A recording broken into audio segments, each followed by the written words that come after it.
અયોધ્યામાં નવા રામ મંદિરના પ્રતિષ્ઠા મહોત્સવ અંતર્ગત ડીસામાં પણ વિવિધ વિસ્તારોમાં અક્ષત કળશ યાત્રાઓનું સ્વાગત થઈ રહ્યું હોય રામ ભક્તિનો અદ્ભુત માહોલ સર્જાયો છે। ડીસા શહેરમાં અક્ષત કળશ યાત્રાઓ વિવિધ વિસ્તારોમાં ફરી રહી છે, ત્યારે આજે ડીસાની નવજીવન સોસાયટીમાં કળશ યાત્રાનો પ્રારંભ કરાયો હતો। નવજીવન સોસાયટીમાંથી કળશ યાત્રાએ પ્રસ્થાન કર્યા બાદ નગરની 22 સોસાયટીમાં 3000 જેટલી આમંત્રણ પત્રિકાઓનું વિતરણ કરાયું હતું।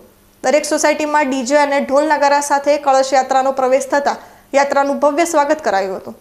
કળશ લેવા આવેલા ભાવિકોએ ઢોલ નગારા સાથે નવજીવન સોસાયટીથી સામયું કરી કળશ 22 સોસાયટીમાં લઈ જઈ પત્રિકાઓનું વિતરણ કરી આમંત્રણ પાઠવ્યું હતું। અયોધ્યામાં નિર્માણ પામેલ રામ મંદિરના પ્રતિષ્ઠા મહોત્સવને લઈ આ કળશ યાત્રાનું ભવ્ય સ્વાગત કરી દરેક સોસાયટીઓમાં મોટી સંખ્યામાં એકત્ર થયેલા ભાવિકોએ ભેગા મળી રામધૂન બોલાવી હતી।